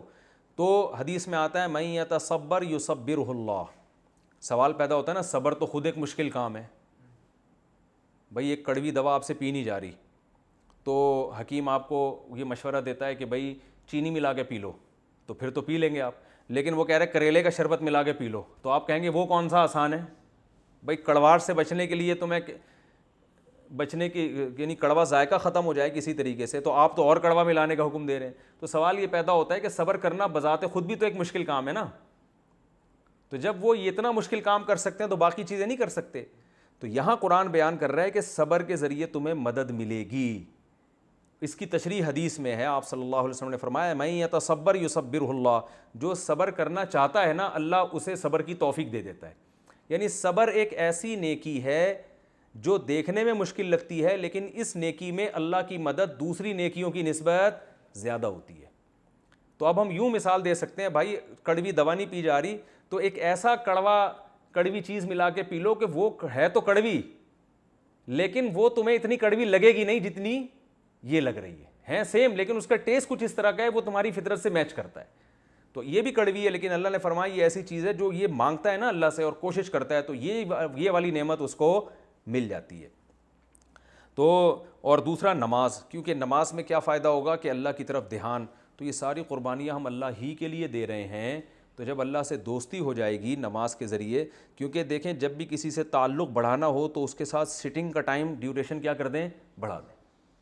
سٹنگ کا ٹائم بڑھے گا تو ہیلو ہائی ہو جاتا ہے، شروع میں پہلی دفعہ آدمی ملتا ہے تو اجنبی سے لگتا ہے نا، تھوڑی دیر رہتے رہتے دوستی ہو جائے، کہتے ہیں لنگوٹی یار ہے بھائی، لنگوٹی یار تو کیا ہے، اکٹھے ہی تھڑے پہ بیٹھا کرتے تھے، گٹر کے ڈھکنوں پہ بیٹھا کرتے تھے اور آوارہ گردی، تو وہ لنگوٹی یار بن گئے، وحشت ختم۔ تو اللہ سے دوستی کے لیے کیا ہے کہ اللہ کے ساتھ سامنے ہاتھ باندھ کے انسان کھڑا ہو، تو وہ جتنا زیادہ نماز پڑھے گا اتنا اللہ سے تعلق، اور جب اللہ سے تعلق بنے گا تو اللہ کے لیے قربانی دینا آسان، حکومت چھوڑنا، دولت کو قربان کرنا، جو یہودی جس کے لیے تیار نہیں تھے، تو یہ دونوں کام آسان ہو جاتے ہیں۔ تو اس لیے اللہ نے فرمایا نماز پڑھو، اور لیکن اللہ نے فرما دیا وَإِنَّهَا لَكَبِيرَةٌ إِلَّا عَلَى الْخَاشِعِينَ خاشعین، لیکن یہ نماز ایک مشکل کام ہے مگر ان لوگوں پر جن کے دلوں میں اللہ کا خوف ہے۔ اب وہی سوال پیدا ہوتا ہے کہ اللہ تو ہمیں ایسا نسخہ دے رہا ہے جو بذات خود ایک مشکل ہے، بھائی نماز ہی اگر پڑھنی ہوتی تو باقی حکام پہ عمل نہیں کر لیتے، یہ تو خود ایک مشکل ہے۔ تو اللہ نے فرمایا اس مشکل کو آسان کرنے کا حل ہم تمہیں بتاتے ہیں کہ جن کے دل میں اللہ کا خوف ہے ان کے لیے مشکل نہیں ہے، اور ان خوف کی دو علامتیں، الذین یظنون انہم ملاقو ربہم، یہ وہ لوگ ہیں جن کا یہ گمان ہے کہ ہم نے اپنے رب سے ملاقات کرنی ہے اور اس کی طرف لوٹ کر جانا ہے۔ تو جن کو ہر وقت یہ گمان رہتا ہے ان کے لیے نماز پڑھنا مشکل کام نہیں۔ تو کیا مطلب، اس استحضار کو اور اس خیال کو بڑھا دو، ہر وقت یہ سوچتے رہو بھائی یہ دنیا دار فانی ہے، یہاں سے ہم نے نکلنا ہے۔ آج اللہ کے سامنے کھڑے ہوتے ہوئے ہمیں تکلیف ہو رہی ہے کاروبار چھوڑنا، تو ایک دن اللہ ہی کے سامنے آ کے سب بیوی بچوں کو چھوڑ چھاڑ کے، دکان کاروبار بزنس سب کچھ چھوڑ چھاڑ کے آنا کدھر ہے؟ اللہ ہی کے پاس آنا ہے۔ تو حدیث میں آتا ہے کہ نبی صلی اللہ علیہ وسلم نے فرمایا کہ جو صف اول میں نماز پڑھا کرتا تھا تو قیامت کے دن بھی سب سے آگے جگہ اسی کو ملے گی، اللہ کے سب سے قریب وہ ہوگا۔ تو جو صف آخر میں پڑھتا تھا تو قیامت کے دن بھی سب سے پیچھے ہی اللہ تعالیٰ اس کو جگہ دیں گے۔ تو یہ یعنی نماز میں انسان دلچسپی لے، تو اللہ نے فرمایا کہ اور اس کے طریقہ کیا ہے، یہ استحضار کو بڑھایا جائے کہ اللہ سے ملاقات ہوگی۔ تو یہ سب کچھ دنیا جس کے لیے انسان اللہ کی نافرمانی کر رہے ہیں، سب چھوڑ چھاڑ کے جانا کہاں ہے؟ اللہ سے۔ تو ابھی سے ہی دوستی لگا لیں، اچھا نہیں ہے؟ تو جب دوستی لگ جائے گی نماز کے ذریعے اللہ تعالیٰ سے، تو پھر اللہ سے ملاقات آسان بلکہ اس کی طلب بڑھ جائے گی۔ یا بنی اسرائیل اذکروا نعمتی التی انعمت علیکم، پچھلے رکوع میں اللہ نے بنی اسرائیل پر جو نعمتیں ہوئی ہیں ان کو ذکر کیا اجمالی انداز میں، یعنی اجمال کہتے ہیں جو تفصیل نہ ہو، ڈیٹیل نہ ہو۔ کچھ اردو کے مشکل الفاظ آج کی نئی جنریشن سمجھتی نہیں ہے، تو اجمال کا معنی کیا ہوتا ہے؟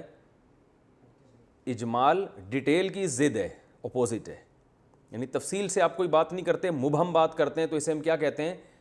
اجمال، یعنی مجمل بات کی ہے اس نے، ٹھیک ہے نا؟ تو اللہ فرماتے ہیں اب اس رکوع میں وہ نعمتیں کیا تھی ان کو تفصیل سے بیان کیا جا رہا ہے، اور کیسے کیسے نعمتیں ہوئیں اور انہوں نے کیسے کیسے ناشکری کی ہے، یہ اللہ بتا رہے ہیں۔ اے بنی اسرائیل، نبی صلی اللہ علیہ وسلم کے دور میں جو بنی اسرائیل تھے ان سے خطاب کیا جا رہا ہے۔ اے بنی اسرائیل، میری اس نعمت کو یاد کرو، انعمت علیکم، جو میں نے تمہیں دی تھی، وَأَنِّي، اور بے شک میں نے فضلتکم، تمہیں فضیلت دی تھی، علی العالمین، تمام جہان والوں پر۔ فضیلت قرآن میں دوسرے مقام پر آتا ہے علم میں اور حکومت میں، تو ہر قسم کا علم، چاہے وہ سائنس ٹیکنالوجی کا علم ہو، چاہے وہ دین کا علم ہو، یعنی آسمانی کتابوں کا، دونوں علم بھی ان کے پاس، دنیا محتاج تھی ان سے سیکھنے کے لیے، اور دوسرا حکومت بھی کس کے پاس تھی؟ ان کے پاس تھی، میں نے فضیلت دی تھی تمہیں۔ اور جب اللہ فضیلت دیتا ہے نا علم اور حکمت میں، تو اس کا مطلب یہ ہوتا ہے کہ یہ گاڈ گفٹڈ ہے، یہ ظلم کے ذریعے حاصل نہیں ہوئی یہ حکومت۔ دیکھو ظالم میں تو دنیا پہ قابض ہو جاتے ہیں نا، تو یہ ظلم کے ذریعے نہیں بلکہ اللہ کی مدد تھی، اور اللہ نے ان کو امام بنایا تھا، دنیا پر لازم تھا کہ ان کو فالو کرے، تو یہ بڑا عہدہ ہوتا ہے۔ آپ کہہ سکتے ہیں جس دور میں یہودیوں سے خطاب ہو رہا ہے اس دور میں تو یہودیوں کو علم اور حکومت میں اللہ نے فضیلت نہیں دی۔ تو یاد رکھیں قرآن کی یہ عادت ہے، قرآن جو کام باپ دادا کر چکے ہیں نا، تو قرآن اولادوں کو خطاب کرتا ہے، کیونکہ آپ کی قوم کو تو بہرحال فضیلت دے چکے ہیں نا اللہ، تو وہ آپ کے باپ دادا جو کام کرتے آ رہے تھے تو آپ بھی تو اسی روش پہ چل رہے ہیں۔ اگر اولاد اس روش پہ نہ چلے تو پھر باپ دادا کا تانا نہیں دیا جاتا، لیکن چل اسی روش پہ رہے ہیں، تو جو حرکتیں باپ دادے نے کی ہیں وہ حرکتیں اولاد کو بھی بیان کی جا سکتی ہیں، کیونکہ قوم ایک ہی ہے، جنس وہی ہے، صفات ایک ہی جیسی ہیں، تو اس لیے اللہ فرماتا ہے تمہاری حرکتیں ہی ہیں۔ تو یہودی یہ نہیں کہہ سکتے یہ ہماری تھوڑی تو ہمارے ابا دادا کی تھی، تو بھائی تم بھی تو اسی روش پہ چل رہے ہو نا۔ تو من حیث القوم اب اللہ تمہیں فضیلت نہیں دے گا، کیونکہ من حیث القوم یعنی قوم ہونے کی حیثیت سے تمہیں بہت زیادہ نوازا جا چکا ہے ماضی میں، اور اس کے بعد تمہاری حرکتوں کی وجہ سے اب تم سے روحانی اور مادی اقتدار چھینا جا رہا ہے۔ تو اللہ فرماتے ہیں بنی اسرائیل میری اس نعمت کو یاد کرو جو میں نے تم پر کی اور میں نے تمہیں تمام جہان والوں پر فضیلت دی تھی۔ اس نعمت کو یاد کرو۔ اس یاد کرنے کا مقصد کیا ہے؟ شکر ادا کرو۔ اور شکر کیسے ہوگا؟ کہ اللہ کے پیغمبر پر ایمان لاؤ، اگرچہ اس میں تمہیں مالی نقصان ہو یا تمہاری عزت کم ہوتی ہو، لیکن ایمان لے کر آؤ۔ واتقوا یوماً، اور ڈرو اس دن سے، لا تجزی نفس عن نفس شیئا، کیونکہ آخرت کا خوف جب نگل جاتا ہے تو انسان گناہوں پر جری ہوتا ہے۔ تو اس لیے اللہ کہہ رہے ہیں ایک دن آئے گا تمہیں حساب دینا پڑے گا، اس دنیا کی مستیوں کو مت دیکھو، اس دن سے ڈرو جس دن کوئی نفس کسی نفس کو بدلہ نہیں دے سکتا، کوئی کسی کے کام نہیں آ سکتا، یعنی جو گناہ لے کر آئے گا اس کو سزا بھگتنی پڑے گی۔ ان آیات کی روشنی میں مسلمانوں میں ایک فرقہ ایسا پیدا ہوا ہے جو یہ کہتا ہے کہ قیامت کے دن پیغمبر، شہداء اور علماء اور عام مسلمان کسی کی سفارش نہیں کر سکتے۔ اس قسم کی بہت ساری آیتیں قرآن میں جس میں آتا ہے کہ کوئی کسی کے کام نہیں آئے گا۔ سورہ نجم میں بھی ہے وَأَن لَيْسَ لِلْإِنسَانِ إِلَّا مَا سَعَىٰ، انسان کو وہی کچھ ملے گا جس کی اس نے کوشش کی ہے۔ تو جبکہ اہل سنت والجماعت کا جو عقیدہ ہے، یاد رکھیں عقیدے کی جو سب سے معتبر کتاب ہے نا جو پوری دنیا میں پڑھائی جاتی ہے وہ ہے العقیدۃ الطحاویہ۔ وہ پوری دنیا میں اہل سنت کے جو 4 مکاتب فکر ہیں، حنفی، مالکی، شافعی اور حنبلی، یہ چاروں کے ہاں یہ کتاب معتبر ہے۔ لکھنے والے اگرچہ حنفی عالم تھے، امام طحاوی تھے جو حنفی تھے، لیکن جو انہوں نے عقائد لکھے ہیں اس کو سب مانتے ہیں۔ مانتے بھی اس لیے کہ اس سے پہلے عقیدے کی باقاعدہ کوئی کتاب لکھی نہیں گئی۔ تو بعد میں علماء نے ضرورت محسوس کی، تقریباً 2 یا 3 صدی ہجری میں یہ کام ہوا کہ علماء نے ضرورت محسوس کی کہ عقیدے کی ایک کتاب لکھی جائے تاکہ پتہ چل جائے کہ اہل سنت والجماعت کے بیسک عقائد ہیں کیا۔ پہلے میں اس سے بتاؤں گا یہ اہل سنت والجماعت کیا بلا ہے۔ لوگ کہتے ہیں اہل سنت کیا، ہم تو صرف سیدھے سیدھے مسلمان ہیں۔ تو دیکھیں رسول اللہ صلی اللہ علیہ وسلم کے دور میں تو کوئی فرقہ نہیں تھا، سب نبی صلی اللہ علیہ وسلم کو فالو کرتے، پھر صحابہ آئے، تو صحابہ کرام کے بعد بلکہ صحابہ کا جو دور تھا نا اس میں خوارج پیدا ہونا شروع ہوئے، بلکہ یہ حضرت عثمان کے دور میں شروع ہو چکے تھے، جنہوں نے حضرت عثمان کو پھر شہید بھی کیا، اور یہ بڑے متعصب قسم کے ہوتے تھے اور دعوے بڑے بڑے کرتے تھے کہ ہم صرف قرآن کو مانتے ہیں۔ ان کا سب سے بڑا جرم یہ تھا کہ انہوں نے قرآن کو خود سے سمجھنے کی کوشش کی، صحابہ سے رہنمائی نہیں لی کہ صحابہ کیا کر رہے ہیں۔ تو یہ وہ لوگ تھے جنہوں نے حضرت عثمان کو قرآن کا نام لے کے اور دین کا نام لے کے شہید کر دیا، بغاوت کی ان کے خلاف، پھر حضرت علی کے خلاف یہ بغاوتیں کرتے رہے، اور حضرت علی رضی اللہ تعالی عنہ کی ان سے لڑائیاں ہوتی رہی ہیں، اور حضرت علی کے دور میں وہ احادیث پھر سامنے آئیں جن میں نبی صلی اللہ علیہ وسلم نے خوارج کو اس امت کے بدترین لوگ قرار دیا تھا۔ ان کی خاصیت یہ تھی کہ یہ بظاہر بڑے پرہیزگار ہوتے تھے، ان کی عبادتیں بڑی طویل ہوتی تھیں، روتے تھے نمازوں میں اور بہت تقویٰ دکھاتے تھے اور اللہ کا خوف اور اس طرح کی چیزیں بہت تھیں۔ حضرت علی رضی اللہ تعالیٰ عنہ کی حکومت کو ماننے سے انکار کر دیا۔ حضرت عباس جب ان کے پاس پہنچے تو انہوں نے کہا ان الحکم الا للہ، قرآن کہتے ہیں حکومت صرف کس کی ہے؟ اللہ کی۔ اب دیکھو قرآن کی آیت پڑھ رہے ہیں لیکن اس کا مفہوم غلط لے کے جا رہے ہیں۔ تو حضرت علی کو جب یہ پتہ چلا تو حضرت علی نے فرمایا کلمۃ حق ارید بها الباطل، کلمہ درست ہے مگر اس سے جو یہ مراد لے رہے ہیں وہ مراد غلط ہے۔ اس کا یہ مطلب تھوڑی کہ دنیا میں کسی کی حکومت نہیں ہوگی۔ تو یہ تھے اس طرح کے نا ایک مسلمانوں کے لیے آفت بن چکے تھے۔ تو اسی دور میں یہ پہلا فرقہ، پھر مزید فرقے پیدا ہوئے۔ ان تمام فرقوں میں قدر مشترک کیا چیز تھی؟ سارے حوالہ قرآن کا دیتے تھے، لیکن وہ ہٹ کیوں گئے قرآن و سنت سے؟ اس لیے کہ وہ قرآن کی وہ تفسیر جو لفظی آیتوں کو دیکھ رہے ہیں صحابہ کو درمیان سے نکال رہے ہیں۔ سب سے بڑا فالٹ ان میں یہ تھا۔ آج بھی جتنے آپ کو باطل فرقے نظر آئیں گے قرآن و حدیث کا لیبل بہت لگائیں گے لیکن صحابہ ان کی ڈکشنری سے غائب ہوں گے۔ تو قرآن و سنت کی ایسی تشریح کرنا جس پہ صحابہ کا عمل نہیں تھا وہ تشریح معتبر نہیں ہے۔ تو انہی میں آپ کو یہ شیعہ حضرات ہیں، رافضی، اور یہ پھر معتزلہ پیدا ہوئے، جہمیہ پیدا ہوئے، کسی نے تقدیر کا انکار کر دیا اور کسی نے کہا کہ اب یہ جو عمان میں مسقط میں ایک فرقہ ہے جس کا نام یہ فرقہ بازیہ ہے، یہ کہتے ہیں کہ ایک یہ بھی سفارش کی نفی کرتے ہیں کہ آخرت میں کوئی سفارش کسی کی بھی نہیں کرے گا۔ دوسرا یہ بھی کہتے ہیں کہ مسلمان جو ہے اگر کبیرہ گناہ کرتا ہے تو وہ بھی ہمیشہ جہنم میں جلے گا، یعنی نبی کی شفاعت کی وجہ سے وہ جہنم سے نکلے گا نہیں، اور وہ اس طرح کی آیتیں پیش کرتے ہیں۔ تو قرآن ہر ایک کے پاس ہوتا ہے، آیتیں ہر ایک کے پاس ہوتی ہیں، لیکن ہم ان سے یہی کہتے ہیں کہ آپ کا یہ عقیدہ صحابہ کے عقیدے کے خلاف ہے، لہذا ہم اس کو معتبر نہیں مانتے۔ تو اس طرح کے بہت سارے فرقے پیدا ہو گئے تھے، یعنی مختلف انتہائیں وجود میں آنا شروع ہو گئی تھیں۔ ایک انتہا تو یہ تھی کہ جو کبیرہ گناہ کرے گا چاہے وہ سچا اور پکا مسلمان کیوں نہ ہو، لیکن کبیرہ گناہ کیا اور توبہ کے بغیر مر گیا تو وہ ہمیشہ جہنم میں جائے گا۔ ایک انتہا تو یہ تھی۔ دوسری انتہا تھی جن کو مرجیہ کہا جاتا تھا، مرجیہ رجا سے نکلا ہے، رجا امید کو کہتے ہیں۔ وہ یہ کہتے تھے کہ اگر آپ ایمان لے آئے تو کتنی برائیاں آپ کر لو آپ جہنم میں نہیں جاؤ گے، آپ کی بخشش پکی اور ڈھکی ہے۔ اور ان کے پاس بھی حدیثیں ہیں کہ نبی صلی اللہ علیہ وسلم نے فرمایا جس نے کہا لا الہ الا اللہ وہ دخل الجنہ، وہ جنت میں جائے گا۔ تو حدیثیں ہر ایک کے پاس ہیں، لیکن صحابہ کا جو اجماعی عقیدہ تھا، کیونکہ صحابہ حدیث کا مفہوم زیادہ سمجھتے تھے، تو جو وہ لوگ قرآن و سنت کو صحابہ کے منہج پہ سمجھتے تھے نا، انہوں نے ان باطل فرقوں سے اپنے آپ کو جدا رکھنے کے لیے جو مسلک تھا اس کو نام دیا اہل سنت والجماعت، یعنی ہم سنت کو بھی مانتے ہیں، صرف قرآن کو نہیں بلکہ نبی کی سنت کو بھی، اور والجماعت سے مراد تھا صحابہ کو بھی ہم مانتے ہیں۔ تو باقیوں نے اپنے لیے یہ لفظ تجویز نہیں کیا۔ تو ہمارا یہ کیوں نہیں کہا کہ ہم مسلم ہیں یہ غیر مسلم، ان کو غیر مسلم نہیں قرار دیا گیا۔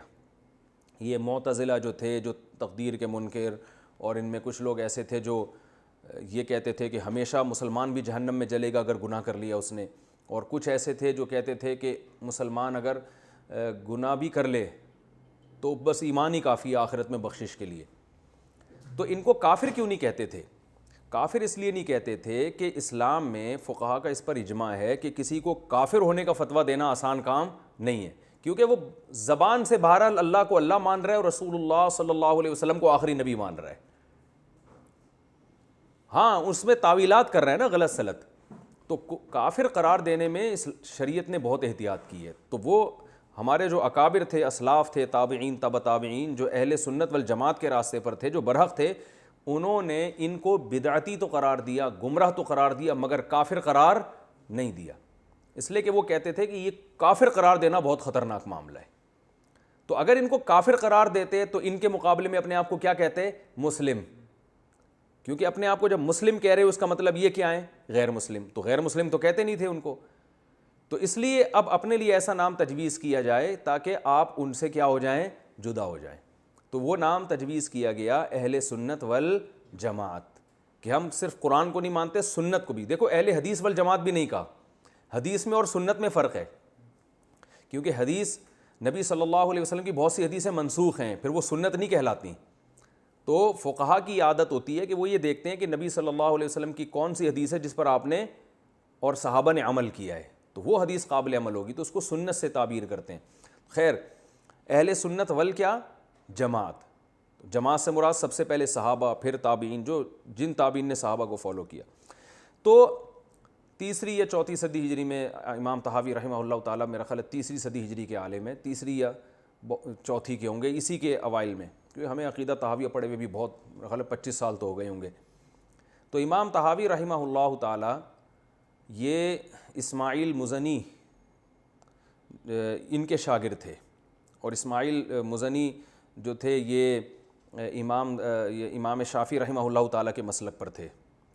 تو انہوں نے ان سے علم حاصل کیا، اس کے بعد یہ ان کو فقہ حنفی میں، یعنی فقہ حنفی انہوں نے قبول کر لیا، فقہ شافعی کو چھوڑ دیا۔ تو جب فقہ حنفی قبول کیا انہوں نے تو فقہ حنفی کے حق میں دلائل بہت لکھے، لیکن اس وقت انہوں نے ایک شاندار کام یہ کیا، تھے یہ بہت بڑے محدث، کام یہ کیا کہ اہل سنت والجماعت کے جو عقائد ہیں نا ان کو ایک کتاب میں جمع کر دیا۔ اچھا، اس کو نام انہوں نے اہل سنت والجماعت کے عقائد کا نہیں دیا، بلکہ انہوں نے نام اس کو یہ دیا کہ یہ وہ عقیدے ہیں جو امام ابو حنیفہ، امام ابو یوسف اور امام محمد کے ہیں، یعنی امام حنیفہ اور ان کے دونوں شاگردوں کے، کیونکہ یہ حنفی ہو گئے تھے، امام ابو حنیفہ کو فالو کرنے لگے تھے۔ لیکن امت نے دیکھا کہ بعینہ ہی یہی عقائد تو سب کے ہیں نا اہل سنت والجماعت کے، تو اگرچہ انہوں نے لکھا یہ کہ یہ وہ عقائد ہیں جو ابو حنیفہ، ابو یوسف اور امام محمد کے ہیں، ھذا ما ذهب الیہ ابو حنیفہ و ابو یوسف و محمد رحمہم اللہ تعالی، اس طرح سے یہ کتاب شروع کرتے ہیں۔ لیکن وہ کتاب چونکہ وہ عقیدے چونکہ ساری امت کے وہی تھے، یعنی اہل سنت والجماعت کے، تو پھر پوری امت نے اسی کو فالو کیا، اور پوری دنیا میں سعودیہ کی یونیورسٹی میں پڑھائی جاتی ہے۔ پھر اس کی شروحات لکھی گئی، پھر شرح میں بعض لوگوں نے کسی نے اپنے مطلب کی، کسی نے اپنے مطلب، لیکن بیسک بہرحال وہی ہے، عقیدہ العقیدۃ الطحاویہ جسے کہا جاتا ہے۔ تو وہ ایک کام یہ ہو گیا کہ اہل سنت والجماعت کے عقیدوں کی عقیدے کی بھی ایک کتاب لکھی گئی۔ اب کوئی بھی اس کتاب سے اگر انحراف کرتا ہے تو وہ اپنے آپ کو اہل سنت والجماعت میں داخل نہیں کر سکتا۔ آج یوٹیوب پہ بہت سے فتنہ پرست لوگ صحابہ کو برا بھلا کہہ رہے ہیں، اور وہ کہتے ہیں ہم اہل سنت والجماعت میں داخل ہیں، حالانکہ وہ داخل نہیں ہے، کیونکہ العقیدہ طحاویہ میں لکھا ہے کہ کسی صحابی کی تنقیص کرنا یہ ہمارے نزدیک جائز نہیں ہے، اور اس کو پوری امت نے مانا ہے۔ تو اس سے بھی پتہ چلتا ہے کہ وہ جو ہے نا اہل سنت یعنی عقیدہ طحاویہ جو اجماع ہو گیا نا اس پہ اہل سنت والجماعت کا، تو نبی صلی اللہ علیہ وسلم نے جو فرمایا نا میری امت گمراہی پہ جمع نہیں ہو سکتی، تو گمراہی سے مراد اہل سنت والجماعت جمع نہیں ہو سکتی، اس لیے کہ باقی تو پہلے ہی گمراہ تھے نا، جو روافظ تھے اور جو معتزلی اور جہمی وغیرہ اس طرح کے جو لوگ پیدا ہوئے۔ تو اب یہ ذہن میں رکھیں کہ العقیدہ الطحاویہ میں یہ بات لکھی ہوئی ہے، اور ساری دنیا کے علماء اس کو مانتے ہیں کہ قیامت کے دن شفاعت ہوگی، کیونکہ اہل سنت والجماعت نے تمام حدیثوں کو فالو کیا، کسی ایک حدیث کو نہیں لیا، اور اس میں صحابہ نے ان حدیثوں کا مطلب کیا سمجھا ہے۔ تو ہمیں مصنف ابن ابی شیبہ اور مصنف عبد الرزاق جو حدیث کی کتابیں ہیں، ان میں صحابہ سے صراحتاً یہ باتیں ملتی ہیں کہ قیامت کے دن نبی صلی اللہ علیہ وسلم کبیرہ گناہ کے مرتکب کی شفاعت کریں گے۔ ہاں وہ ایک الگ بات ہے کہ اس کی آپ کی شفاعت کس درجے میں قبول ہو، بعض ایسے ہوں گے جو سزا بہت لمبی ہوگی مگر مختصر ہو جائے گی ان کی سزا، بعض ایسے ہوں گے جن کی سزا بالکل معاف ہو جائے گی، تو یہ ہوگی سفارش علماء کی بھی، حفاظ کرام کی بھی، شہداء کی بھی، یہ ہوگا۔ تو یہ جو آیتیں ہیں نا، دوسری آیتوں کو اور حدیث کو، قرآن کی خود آیتوں میں شفاعت کا ذکر ہے، جیسے ہم نے عما یتساءلون میں پڑھا تھا نا، وہ کیا ہے کہ عما یتساءلون والی صورت میں ہم نے آیت پڑھی تھی کہ یوم یقوم الروح والملائکۃ صفا لا یتکلمون الا لمن اذن له الرحمن وقال صوابا، کوئی بھی کلام نہیں کر سکے گا مگر جس کو اللہ اجازت دیں اور وہ کلام کیا کرے، درست کرے۔ اور اسی طرح اس سے بھی زیادہ واضح آیت ہے ولا یشفعون الا لمن ارتضی، کوئی کسی کی شفاعت نہیں کرے گا مگر اس کے لیے شفاعت ہو سکتی ہے جس کے لیے اللہ اجازت دے دے۔ یہ خود قرآن میں اللہ تعالیٰ نے ارشاد فرمایا، اور احادیث تو اس بارے میں بہت واضح ہیں۔ تو ان آیتوں کا مطلب پھر علماء یہ بیان کرتے ہیں جس میں آتا ہے کہ کوئی کسی کو فائدہ نہیں پہنچائے گا، اس سے مراد ہے کفر پہ اگر کسی کی موت واقع ہو گئی، جیسے کہ بنی اسرائیل تو کفر میں مر رہے تھے نا، تو کفر پہ اگر کسی کی موت واقع ہو گئی تو پھر اس کے لیے شفاعت نہیں ہے، اور کفر کے جرم میں کوئی کسی کو فائدہ نہیں پہنچا سکتا، یعنی ایک عقیدے کی خرابی ہے اور ایک عمل کی خرابی ہے۔ تو عقیدے کی خرابی کے ساتھ اگر دنیا سے چلے گئے تو عقیدے کی خرابی پہ جو سزا آپ کو ملے گی اس میں کوئی کسی کے کام نہیں آئے گا، اور ہے کہ عقیدہ آپ کا درست ہے، عمل کی کوتاہی پہ جو سزا ملے گی اس میں قرآن میں بھی ہے اور احادیث میں بھی ہے، ہم قرآن میں پڑھیں گے انشاءاللہ جب اپنے مقام پہ یہ آیتیں آئیں گی، تو اس میں لوگ دوسروں کے کام آئیں گے۔ اور یہ جو قرآن کی آیت ہے کہ یہ جو قرآن مجید میں آتا ہے کہ ام للانسان وَلَيْسَ لِلْإِنسَانِ إِلَّا مَا سَعَىٰ، سورہ نجم میں، کہ انسان کو وہی کچھ ملے گا جس کی اس نے کوشش کی ہوگی۔ تو یہاں بھی علماء کہتے ہیں کہ انسان کو تو وہی کچھ ملے گا جس کی آپ نے کوشش کی ہے، اس سے زیادہ نہیں ملے گا، لیکن دوسرا انسان جب آپ کے لیے کوئی عمل کر رہا ہے یا آپ کو کے لیے دعا کر رہا ہے تو اس کو بھی تو وہ کچھ ملے گا نا جو وہ کر رہا ہے۔ تو وہ کیا کر رہا ہے؟ وہ چاہ رہا ہے کہ آپ کی بخشش ہو جائے، وہ چاہ رہا ہے کہ آپ کے درجات بلند ہو جائیں، تو اس کو بھی تو وہ ملے گا کہ نہیں ملے گا؟ تو وہ اس کی وجہ سے آپ کو عمل میں ترقی مل رہی ہے، اس کی دعاؤں کی وجہ سے، اس کے ایصال ثواب کی وجہ سے، تو یہ اس آیت کے مخالف نہیں ہے۔ پھر ہم اس پہ مزید بحث کریں گے اس مقام پہ جہاں یہ سورہ نجم میں آیت آئے گی۔ تو اللہ فرماتے ہیں اس دن سے ڈرو، لا تجزی نفس عن نفس شیئا، جس دن کوئی کسی کے کام نہیں آئے گا۔ کیا مطلب؟ اگر کفر پہ موت واقع ہو گئی تو کوئی کسی کے کام نہیں آئے گا۔ دوسرا، شفاعت قہری، زبردستی والی شفاعت کی بھی نفی ہے، کیونکہ اگر کوئی کسی کے کام قیامت کے دن آئے گا تو وہ آئے گا جس کو اللہ اجازت دیں گے، زبردستی نہیں آ سکتا۔ تو اس آیت کا مطلب یہ بھی ہو سکتا ہے دوسری آیتوں کی روشنی میں کہ کوئی کسی کے کام نہیں آئے گا اللہ کی اجازت کے بغیر، اللہ اجازت دے دے تو یقیناً کام آ سکتا ہے۔ ولا يقبل منها شفاعۃ، اور کسی نفس کی طرف سے شفاعت قبول نہیں ہوگی۔ اس کے بھی دو مطلب ہیں۔ اب جہاں بھی آیتیں آئیں گی ان کے دو مفہوم خود بخود ان آیتوں میں داخل ہیں کہ کسی کے بھی شفاعت کام نہیں آئے گی، تو یہاں کسی سے مراد وہ نفس جس کی کفر میں موت واقع ہوئی ہو، اور دوسرا یا پھر شفاعت سے مراد ہے وہ شفاعت جو زبردستی کی ہو، تو یہ والی شفاعت نہیں ہوگی۔ تو ولا يقبل منها شفاعۃ، اور کسی نفس کی طرف سے شفاعت قبول نہیں ہوگی۔ کیا مطلب؟ زبردستی کی شفاعت، اللہ اجازت دے دیں تو اللہ کی مرضی، اور حدیث میں آتا ہے کہ مسلمانوں کے لیے اللہ اجازت دیں گے۔ ولا يؤخذ منها عدل، اور کسی نفس کی طرف سے کوئی برابری میں کوئی چیز نہیں لی جائے گی کہ تم نے گناہ کی ہیں تو اب اس کے بدلے میں اتنے پیسے دے کے جان چھڑا لو، ایسا بھی نہیں ہوگا۔ ولا هم ينصرون، اور نہ ان کی مدد کی جائے گی۔